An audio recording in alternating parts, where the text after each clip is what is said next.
Welcome to Fossil Creek.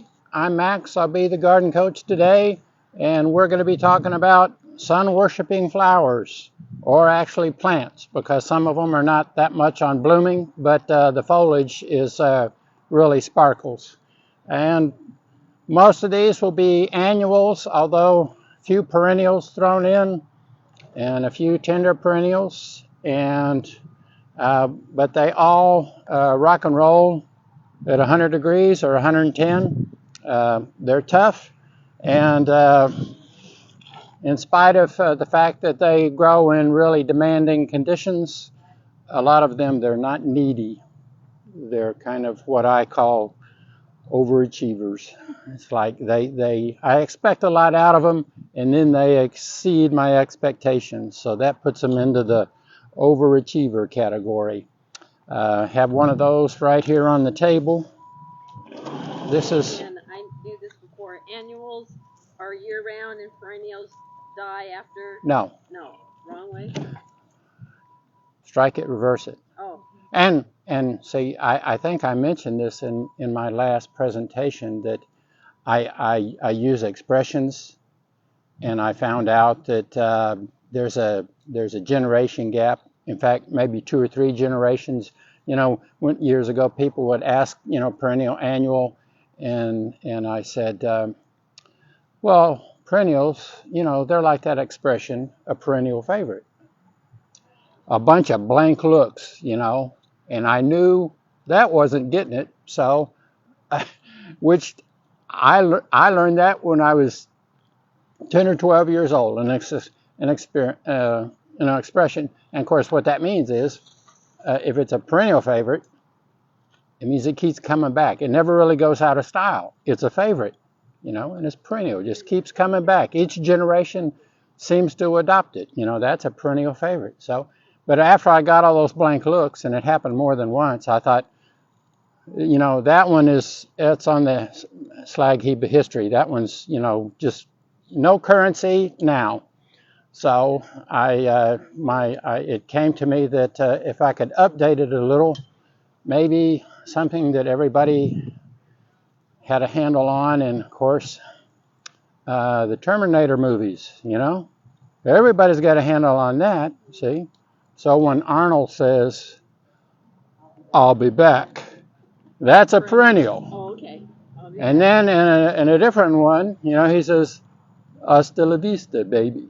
Oh, that's an annual. It's gone. When it's dead, it's gone. Now, it may reseed itself, but it's gone. I always So, thought of annuals like when you're in school and you get an annual every year. It's a brand new one. That's how I always remember it. well, Okay. and see, technically the thing is that they complete their life cycle within a year, within a season actually.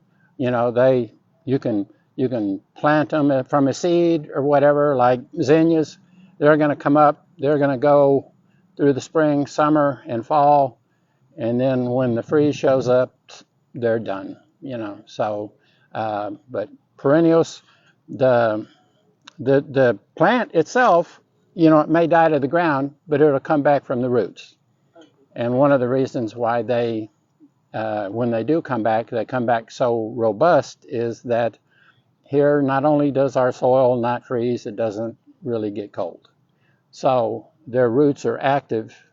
Plant roots typically 40 degrees soil temperature or greater, the roots are going to be active. The warmer, the more active. And our soil here, it doesn't get into the 40s. It's probably going to be low 50s at the coldest part. So those perennial roots, if you plant them even in the fall, their roots are growing like gangbusters fall, winter, and spring. So when they come out in the spring, they come out a whole lot bigger than when you put them in. So, but anyway, this one is the Esperanza, one of the overachievers I used a few years back. This one, it comes in a yellow. The yellow is more common, and we have some. A little bit bigger flower, tubular flower, and these are all buds up here, and they love the heat and sun. They typically will typical winter die back to the ground, and you cut them off. And then, as is the case with warm season things or things that love heat, they are not going to show their heads in March or early April. And depending on the year, they may be just getting underway the end of April. Typically May, they're really going to get underway, because the thing that that changes things for the spring plants are cold nights. Even if it hits 85, if 2 days later, nighttime, it goes to 44, they say, well, I'm going to wait.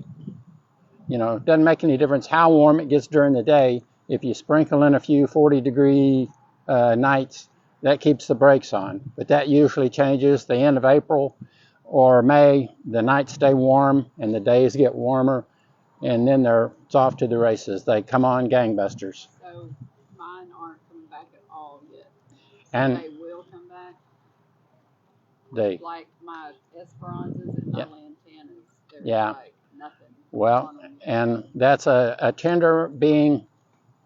It may or may not. You know, tender perennials, it can go either way. They could still come back, but of course another danger here for perennials or tender perennials, any of them, is that in the winter, on a fairly frequent basis, I have somebody say, well, my so-and-so perennial froze to death, or the winter got it. Well, here, they're the most dangerous thing for perennials, and most of them are adapted to harsh conditions. The most dangerous thing in the winter is if it's cold and they're wet, they can rot. So that's another potential killer, is they don't require much water in the winter, so dial your sprinkler systems back, because the plant's not using water. It's taking a nap. Now the roots may be active, but the plant's not transpiring water, so you don't want to keep them wet and then have them get cold, because possibility of rot. So how long should I wait before I just give up and tear them up? If they haven't done something, I'd say it's iffy at this point. By the end of this month, if they're not underway, I'd say they're not happening. I have two big bald spots. Yeah, Fire yeah. And I'm like, okay, do I And wait of course, it out, and of or course, do I sometimes just too. rip them up and Yeah, rip sometimes too, you can, start digging down there, and you start encountering roots, and they're coming apart and they're dissolving. They're probably gone. If you, One has like maybe 4 little tiny Yeah, bitty, yeah, bitty leaves yeah. coming off, but the other one there's Yeah, So yeah, I put in a yellow and an orange one. yeah, And I don't know which one is which. Right. The orange one might be the one that has like 3 little Yeah. baby leaves, and the yellow one doesn't have any. yeah. It's iffy. Okay. But these guys, the neat thing, I planted one of these in a pot over here on the south side of the building where it got sun all day, and it bloomed like gangbusters. It was in a mixed pot. It was kind of one of the wow factor plants in there, and through mid-July, it was, a stunning performer. And then from mid-July on, it just went above and beyond. So that's how it achieved its super achiever status. It bloomed even more. It started growing more, and it did it until probably Thanksgiving. It just really performed. And a neat color. And yellow's good too. And of course, you can deadhead them when the flowers are spent. You don't have to, but kind of makes them look nicer and kind of speeds things up. Deadhead them mean cut them off. The spent blooms, if you don't, it'll start making little beans, which they're not edible. So if Did it have seeds in it? yeah, So, okay. if you wanted to let a few, go to completion and plant them, you could do that. And I guess I should turn this off. That will get rid of my prank calls and such, you know. Yeah, I know you don't want to talk to me, but I'm going to keep going. Of course, another one in the same category, Firebush. And this is we have like 100 of them over there. This is the wimpiest one, but I went to grab one this morning, and they put them in a different place. They're a little secluded, and somebody forgot to water them, so he was the best looking. All the others were wilted, and we didn't have time for them to perk up, so he got the... Perennial as well? It is. And of course you can see these are it's got the little tubular flowers. Hummingbirds like it, and it will bloom all through the summer, through the fall. And when you have it in a lot of sun, the foliage will pretty much take on the same color as the blooms, hence the name Firebush. You know, it loses. Well, it may come back, may not. You know, it's not like a dependable, it's going to come back. If it gets to 10, it's still coming back. You know, whereas tender, a lot of times they do, but, you know, another one in that category is, and I think we ran out of them. I was going to bring one over, the Mexican heather. It will, you know, I saw some in my neighborhood at a McDonald's of all places. They had one in their landscape, and I first noticed it in February.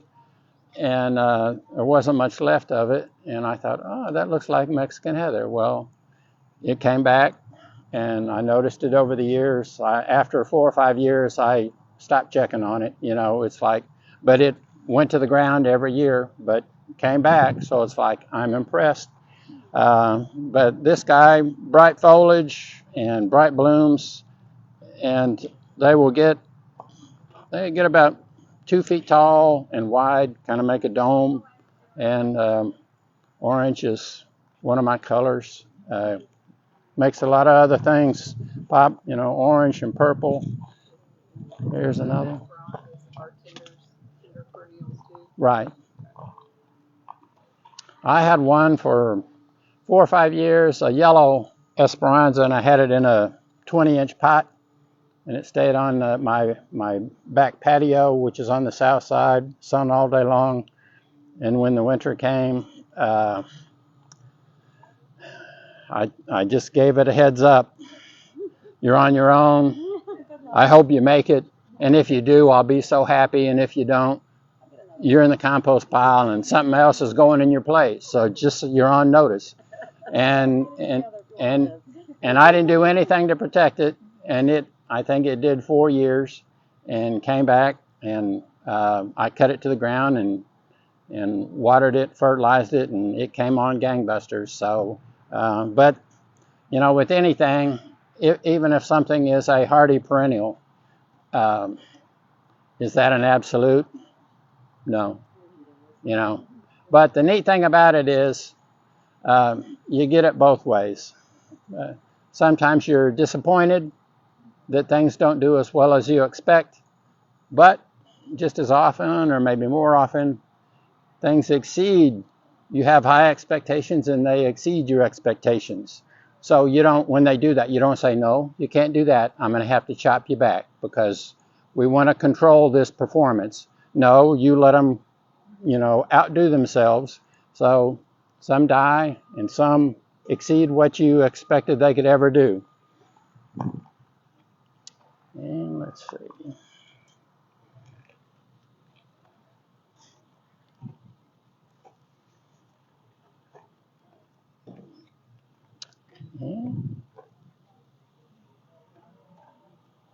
Okay, here we go. And this one, if you could see a close-up, it's called a bat-face kufia. And his face is purple, and his ears are orange. And that one loves heat, and it will get up, you know, a couple feet and trail some. And when they come into, everybody ignores them. And years ago, we had some planted in a planter out here. And the ones for sale on the shelf sat there. And then when the ones in the planter kicked in, the ones on the table left within a week because they're a drama, and hummingbirds like them too, which doesn't hurt. But love the heat and a neat color and form. Is that C-U-P-E-A? Is that how that's Cuphea, Cuphea, bat face. Watchers want a close up. Okay.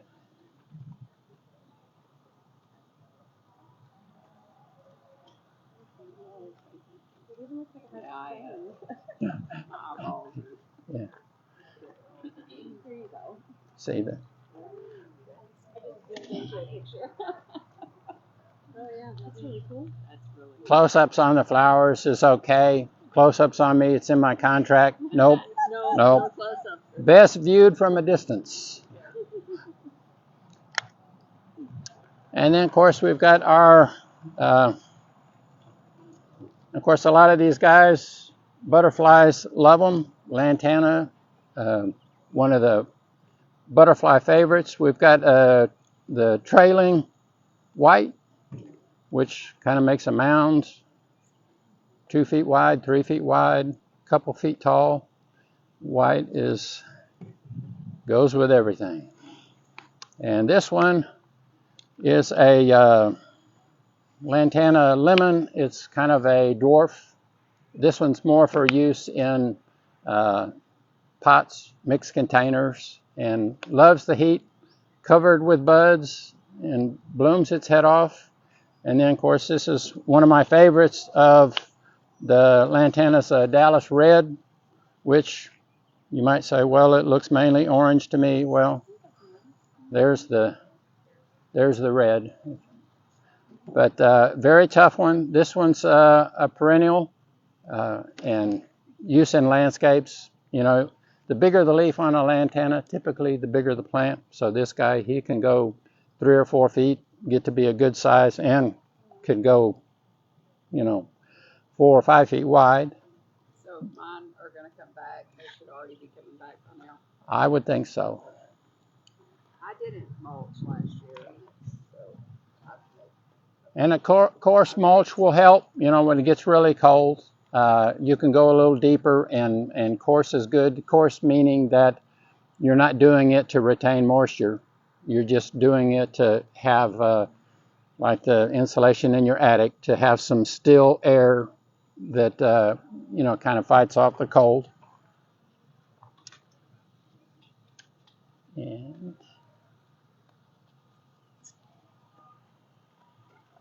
And if you've ever seen any of these, I'm a sucker for big bold leaves. I can't fight it. I love them.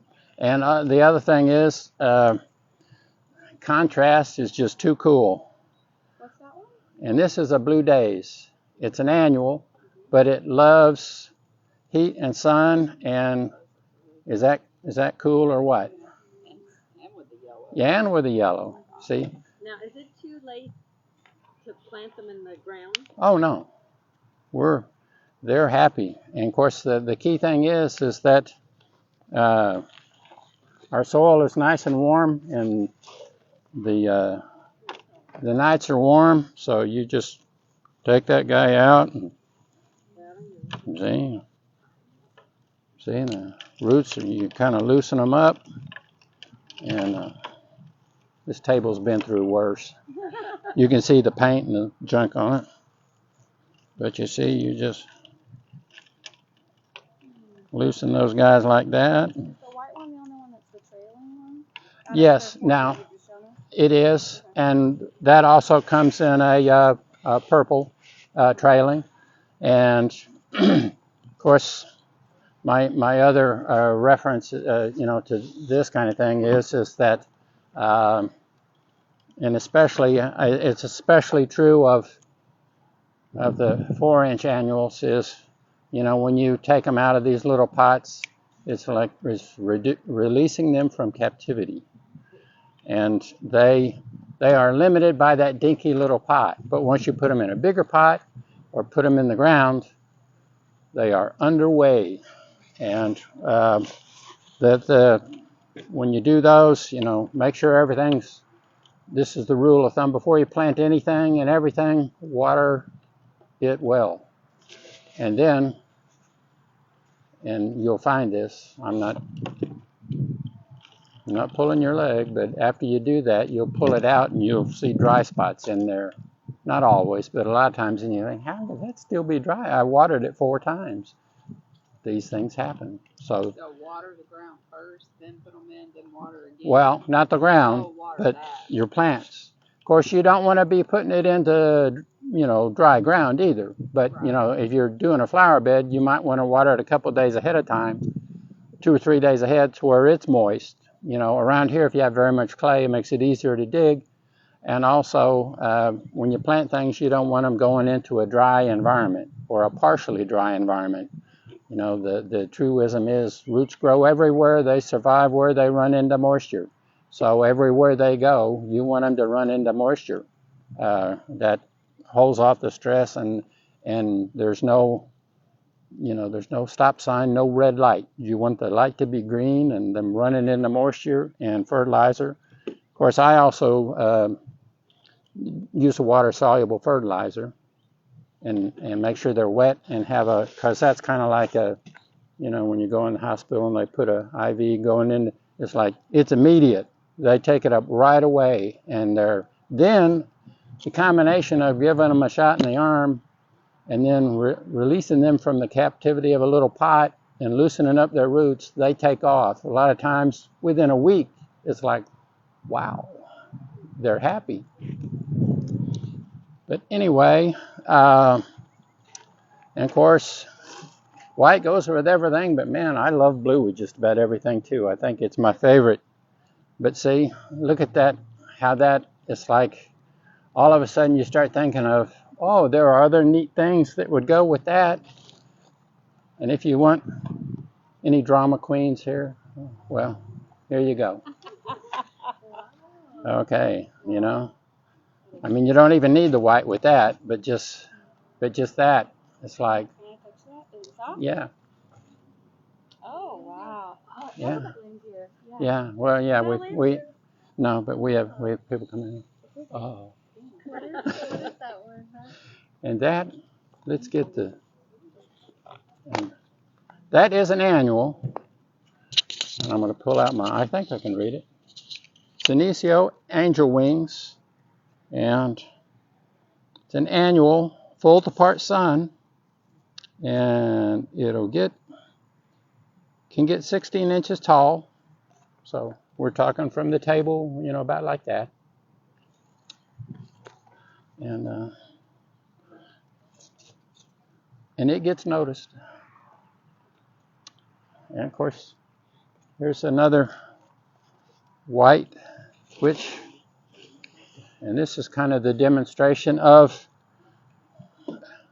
let's see, what are those things? I just read it. Let me see. There's form and texture. There's another one. I forgot it.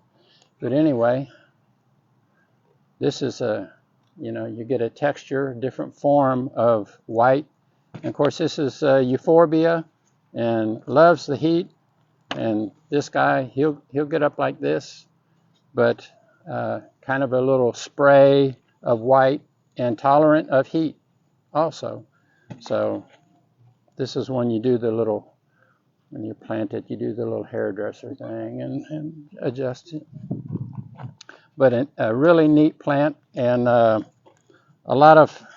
are other plants that, like alyssum, which stays shorter and doesn't like the sun or heat as much, but can make it on an eastern exposure through the summer. But the neat thing about this is it gets taller and it can take the heat and sun.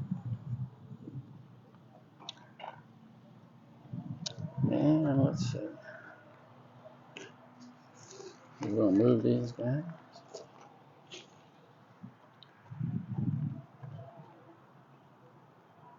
And I mentioned zinnias. We have some old-fashioned big guys. And let's see. Oh, here we go. I only got one of the new guys, the Profusion Double Fire. And it's kind of a mounding one. Gets up like 12 inches, but goes sideways. Is it an annual or perennial? It's an annual. All of those are? Yes, these are. And of course, that's another one that, super neat. Loves the heat, and a neat color. These are the old fashions. They get big, kind of tall, but that's another. It shares a ability to pull in the butterflies. They're kind of like, if you want butterflies around, you have zinnias and lantanas and butterfly bush. And let's see. And of course, while we're on the texture of neat things, this is Gumphrena, which is an annual, and I just love the neat thing is a different flower form, little balls, and of course they look. There's another deal of blue looks super cool with pink, and they love the heat, and when they get tired, and like a lot of things, when I took that out, it was in the middle, and on either side are some buds coming up. So that one will keep going, give some height, kind of has an airy look to it. Super cool. And let's see. And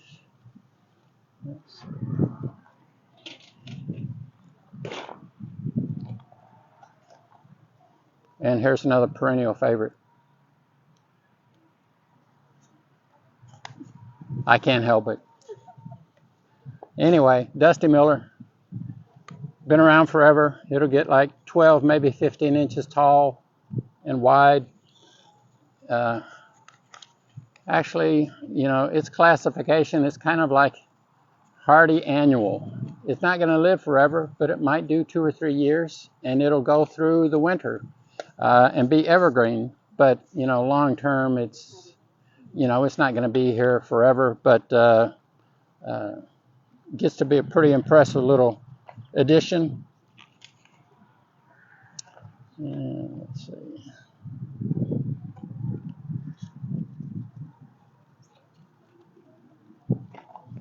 And this one, years ago, these used to be sold by the millions. They're not as popular now, but bronze leaf begonias, red and white. There's also a pink, and they're kind of like the question that I think I've answered 10,000 times. Of course, we'd have green leaf and bronze leaf, and they'd say, which one is the one for sun? Well, the easy way to remember that is if you go out in the sun, you're going to get a tan, right? This is their tan. So they're for sun. Green leaf is for shade. If a green leaf goes in a whole lot of sun, it doesn't get a tan, it just gets scorched and brown. And these guys, if they get a lot of sun, they have the bronze color. If they don't, if they're in more of a shaded area, they just don't get a tan. The leaves will turn green. You won't be able to tell a whole lot between them and a green leaf begonia if they're in the shade, but they'll still work and bloom. So they're good for sun or shade. Right. And the more sun, the darker. And of course, there is the difference being the green leaf white is just not going to do sun, period. It'll scorch and look awful. And a green leaf pink probably similar. Whereas green leaf red, it can do sun, but when it does it, it doesn't get bronze. The leaves get red. The leaves get on a red leaf or green leaf red, the leaves get red. So you've got red foliage and red blooms. And talk about old standbys. Portulaca, moss rose. It's going to get 6 inches high. bloom its head off all through the summer and fall. It's kind of a succulent, so doesn't need as much water and tolerates all the heat. And full sun does? Full sun all day long. Sun up to sundown is fine. And then Pentas, which come in a bunch of colors: white, purple, red, pink, also called the star flower. And this is another one that the butterflies like. And I was quite surprised last year we had some of these in hanging baskets in white only. And I think it was I don't remember the variety, but it was an overachiever variety, because we only got that one color, and it was a hanging baskets. And I thought, well, you know, it's white. What's the deal with this? What was that called again? Penta, P-E-N-T-A. Well, I found out that you know, these flowers, a lot of them, you know, they will be marked like, see, this one is a periwinkle, and it's a Cora, C-O-R-A, which is a series, comes in different colors, but that one was bred to resist soil fungus that was giving periwinkles a real hard time. But they have individual names. Well, that Penta, you know, it was a specific variety, and what that means is kind of like they have their own little specific DNA, and it's not like, you know, a loaf of bread's a loaf of bread's a loaf of bread. No. And those things just absolutely were an overachiever, over and above. And the thing that really surprised me about them, I think we got 20 of them. We had them hanging in the greenhouse in there, and I looked up one late afternoon, and there was a hummingbird, and that was the only thing she was on, and she went down one side and worked over all 10, and then went to the other side of the sidewalk and worked her way back and worked over the 10 on the other side. And I had never seen a hummingbird working on Pentas before. So I thought, well, not only is it impressive to me how well it performed and how long it performed, because hanging basket is tough duty. A big plant in a small pot, and it's up there exposed to the sun and the wind all around it. That's tough duty, and they performed and got a vote of confidence from a hummingbird. So it's kind of like, you can't beat that. Anyway, these are tough, full sun, bloom, and you'll see them at the entrance to apartment complexes, those kind of things, where they're out there in a commercial setting and bloom all through the summer and fall. Are they annual? Annual. And see, now you're going to get my annual speech. I know they didn't warn you about that when they put it out there on the internet, but see, you know, some things you can't anticipate. You just got to get through them, but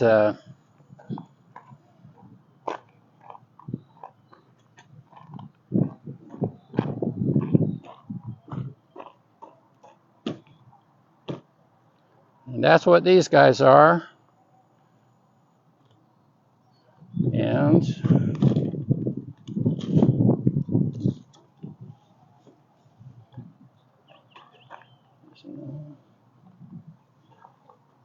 see, the annual speech is some person comes in and says, I need some color for my flower beds, and I don't want any annuals.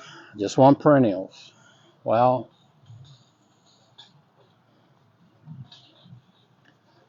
and this is a person that is typically not that versed on plants. They just know that perennials come back, and they don't want something that goes away and doesn't come back, and they have to redo it again next year. Well, but you see, perennials, there are a lot of perennials that bloom over a long period of time and come back and get bigger over time. Now some of them take some participation, see? And that's the other thing that people are wanting. It's like, I want something that blooms forever and I don't have to participate. And I recommend Hawaii as a residence. Miami is, you know, good potential, but you know, here it's not year round. We have seasons, but my response is that they want limited participation, Vinca Periwinkle, and they want color, Periwinkle, over a long period of time, Periwinkle.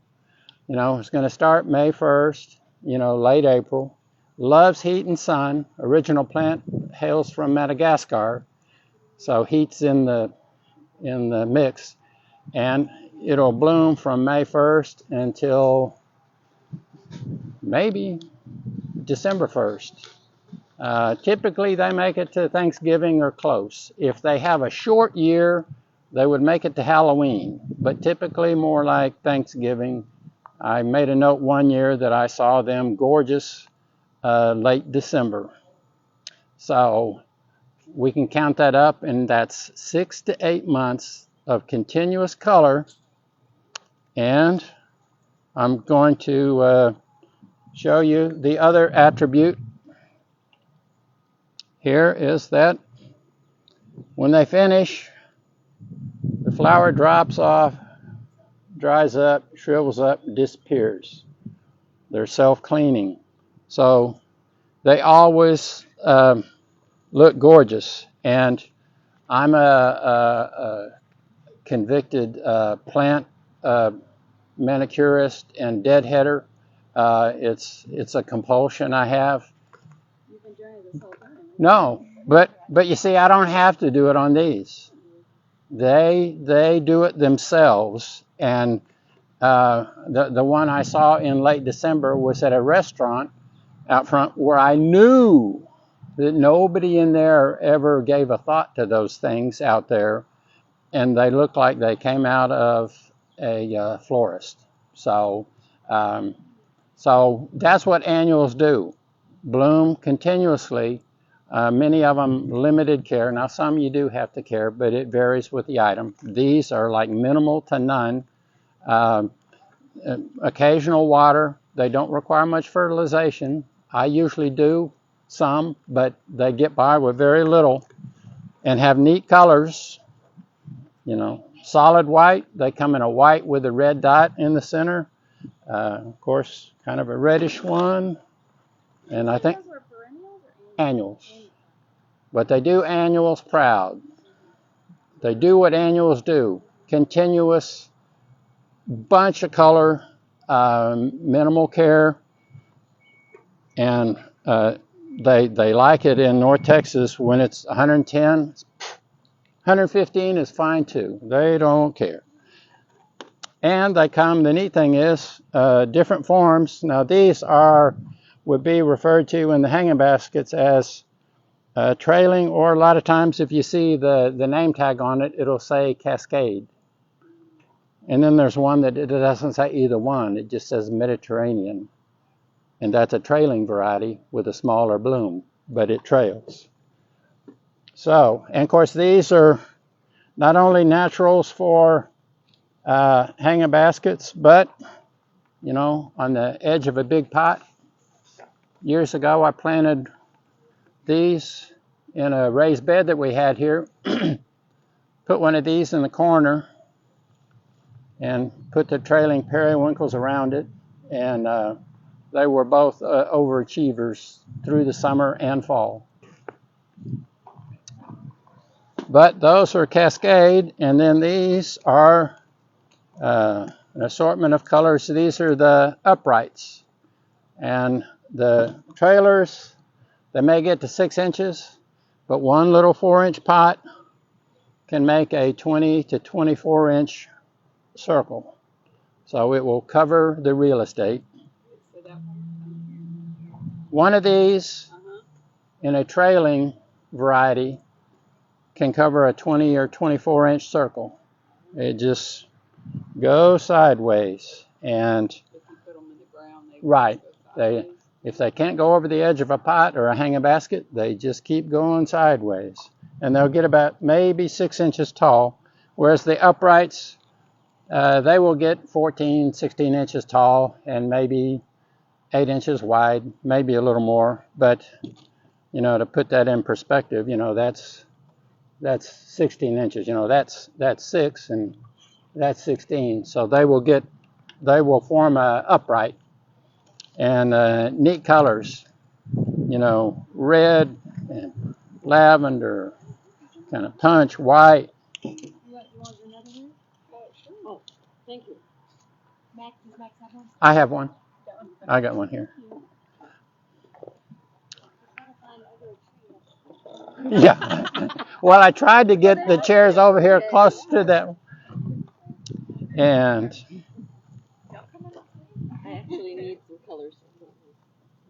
so, but anyway, super tough, and a bunch of colors that to mix with others if you want to get kind of, you know, I tell you what, with these guys, if you can't make it look like a party, well, and of course, potato vine, the all-time full sun heat, they can't, it when you have them planted in the fall and, you know, it goes to 50, you know, they wilt. It's like, man, we want it blazing hot. We don't even want to see cool. We want it 110. And of course, these are they're different. Well, nowadays, I could guess at how many varieties there are. A lot, you know, probably 3 dozen. Who knows? But anyway, these. Okay. Well, I tried to get. Oh, well, I didn't get out there. We didn't have our big leaf variety is out on the racks in the parking lot. You know, these are kind of a cut leaf, and that's what this one is in a burgundy. And the ones with the bigger leaf, they are extremely vigorous. You know, they're not good neighbors. If you were to put them in a big pot, they try to take over the whole thing. Whereas the split leaf varieties in the burgundy or green are, you know, they're still vigorous, but they're not take over the world, take over the whole pot kind of thing. So if you have one big leaf and one of the smaller ones, will the big leaf try and like suffocate the small leaf? Well, he will outgrow it, you know. I bought a big leaf at the green Yeah. Yeah. Put it under my tree. I haven't done it yet. Yeah. They're the big leaf, you know, they set out to cover the world. These guys, and they're more for a flower bed, whereas the cut leaf kind, and they're super as a trailing thing in the, you know, big pot kind of thing. They're the one that spills over and down the side, but you know, they make everything else stand out. And when you get the split leaf, they're a decent neighbor. And then, So if you're putting it under a tree that it stays kind of shady, just because the tree keeps the ground shady, but of course it's still super hot, will they still do okay? sure. And they're a foliage plant, so they're not having, it's not like a rose that's having to use all this energy that it creates from the sun to make this huge bloom. You know, they're just doing foliage, so Okay. they may not grow quite as fast, but they'll be happy. Okay. Yeah, and they do like above average moisture. I mean, they're not a swamp plant, but they're not drought tolerant. The sprinkler system. Yeah. And then, of course, this one is the ponyfoot or Dichondra, and it's a foliage plant, and just, you know, a neat look. And of course, I guess the beginning of this week, I planted our pots out front of the building, and I put one of these that we had in a gallon container in a couple of the pots out there to go down the side, and those were primarily white blooms with a little bit of yellow. So that was kind of it was kind of a deal like that. So is that in the same family as like creeping Jenny and stuff, or is that totally different? Well, it's a different thing. In fact, there's a green variety of it that here, it's in my yard, it's a weed. In California, some of the areas out there, it's used as a turf item, Dichondra. And see that, you know, it kind of a neat look with the white and yellows.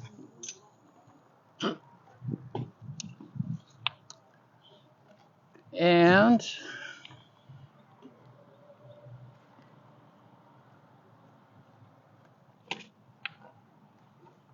now another annual. Was that an annual also? Yes. Does not do cold. Could you take it if it was in a plant like in a hanging basket? Could you take it inside? Yes. Yeah.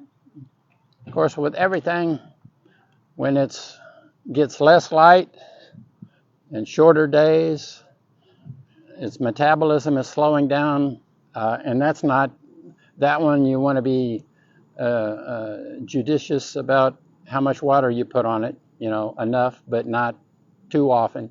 So when you're kind of taking it over the winter, less light, shorter days, less water. You know, you're just trying to get it through, not grow it, because it's basically going to be taking a nap. And of course, here we go. If you want to have a little wild look out by the garden, sunflowers. And you can kind of tell by looking at that leaf, you know, it's kind of grayish green and it's rough like a weed. So that's the mark of a plant that's ready to take blazing sun all day and bloom through the summer. Here are buds. And I brought a different category out here. I'm going to have to. It's not just annuals, perennials, although these are perennials. Of course, we know these are lavender. Perennials, evergreen, best done in a pot or a raised bed because our soil is clay and alkaline and tends to hold water. They don't want the water to be held. They want to get their drink and the excess water to drain away. So if you have a big pot or a raised bed, I've put them in raised beds here that we had here over the years, and they just love it. You know, bloom, depending on the variety, bloom through the summer, through the fall. And then, of course, these, I think I already trimmed a couple of them, but, you know, deadheading, when it's done, just come in there and take it off like that. And that just, they take that as, I'll show you, and they come back and bloom right back at you. But gorgeous plants, of course. And both of these are different varieties of lavender. Yeah, a bunch of different varieties. And of course, here's another one, and we have it in a 4-inch pot. And this one is a fern leaf, but neat plants. And then, so we've got some vegetables, and we have some herbs. We have banquet dill and sweet fennel. So neat textures. And also, if you want to have some swallowtail butterflies in your garden area or patio, plant either one of these. They are going to show up and they will begin to eat them. But before they do that, well, the butterflies won't, but they'll lay their eggs on them. And when they hatch, these big butterflies will start eating them. And of course, they typically grow like gangbusters. So in the past, I've had customers come in, and we're coming up on the time, late May and June, when they come to get fennel or dill. And I've seen them where they have 6 of them, and they have 3 of them with caterpillars, and 3 of them without caterpillars. So, and then some people only buy with caterpillars, and some people only buy without. So there's no rules, so you can do whatever you want. But the butterflies or the caterpillars are fun for the kids. And my son had a big fennel plant. My grandson, years ago, and he saw several generations of butterflies. So dill and fennel do that? Dill, fennel, their third choice would be parsley, but they like dill and fennel more.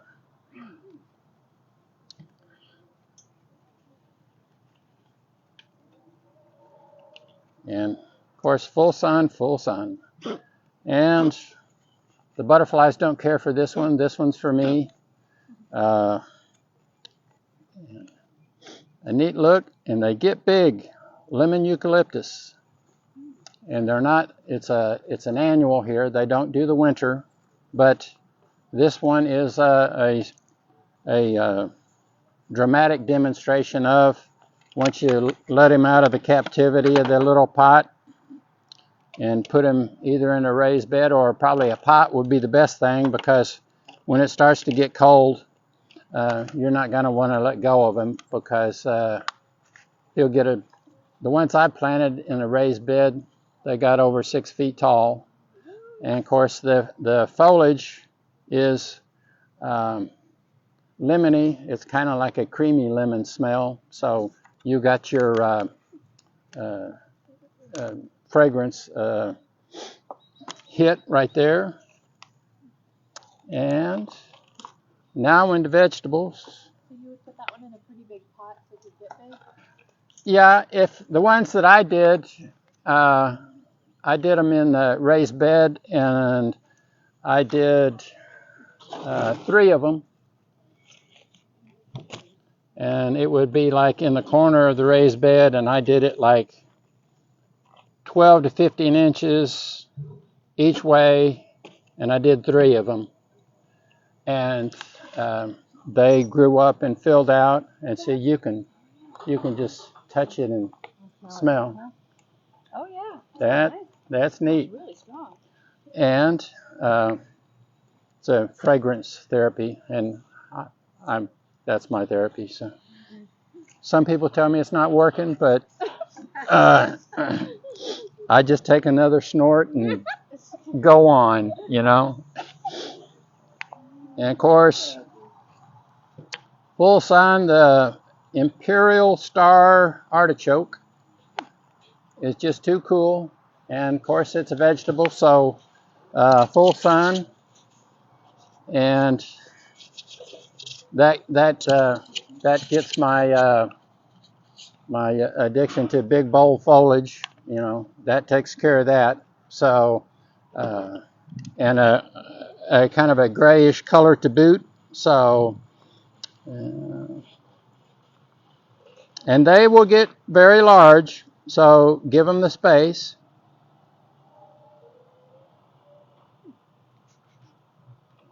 Four feet tall. So that's a big guy.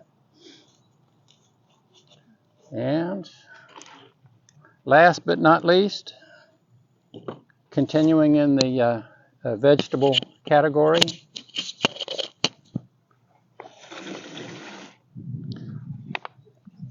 and here's a unbeatable combination: edible, gorgeous, and tough.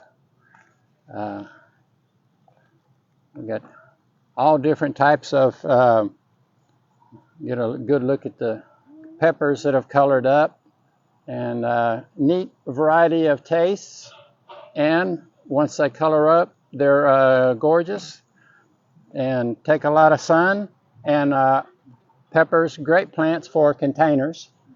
And then here's this guy. He's a different variety with a bunch of little red peppers. So if you wanted to do a mixed pot with flowers, you know, you could put something like a little pepper in there, and instead of flowers, the flowers are just itty bitty white ones, but when they set fruit and it colors up, they're quite a contributor. And as you're admiring the things around the patio, you can pick you a handful of peppers and munch while you take in the sights. And will bloom and will produce through the summer into the fall. So So those are different. So the ones that y'all have that say like ornamental peppers, you can't eat those, right? Well, they're bred for looks. Right. You can eat them. Most of them will catch things on fire, but there are. But you're not gonna like die. No, Right. but as a caution, if you have little kids around, Oh yeah. they would light their fire, and that would not be a good event. So to prevent that, there are two varieties of ornamentals. One's called Chili Chili. Get it? Right. Hot. Well, no, it's a chili. It's cold. It's not hot. Oh. It's a chili chili. Oh. So you can chew on it and nothing. And the other one is sangria. Okay. And it's also very mild. But if it's not one of those two, the odds are it's going to be ferocious. Coming and going. Yeah. It will not be something you need to repeat to get the lesson. It'll come through pretty much right away. That was called Apache peppers. That little one right there. Well, let me see. I didn't even. Pepper Apache. And I tasted this one up there, and it's got a little punch to it, but I didn't have a problem. It's got a little heat, but I didn't need a drink, and I didn't run around with my hair on fire. So that one is, and this, the Apache, if I can get the organics off the label.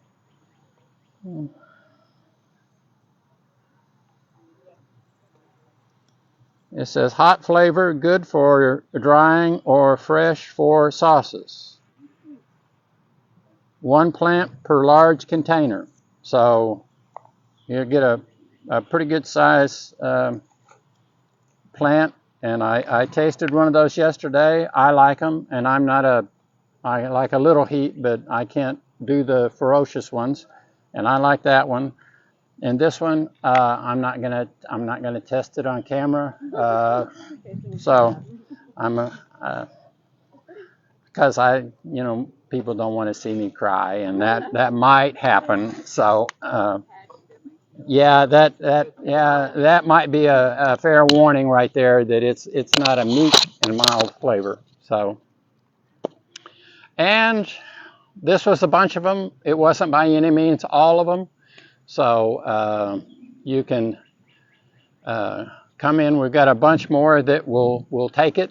And of course, I emphasize mostly annuals, but we have a bunch of perennials that will do it. And of course, we have shrubs that will bloom all through the summer too. So, and I think here in the near future, we're going to be having a class on, let's see, I'm doing one on patio containers next week. And then the week after that, we'll be having a tropical garden or, tropical slash, if you want it to be a rainforest kind of thing, we're going to do that. So some of those things didn't make it into this just because we're going to cover them in that. So both of those, we've got a big bunch of plants that the containers will be fun because,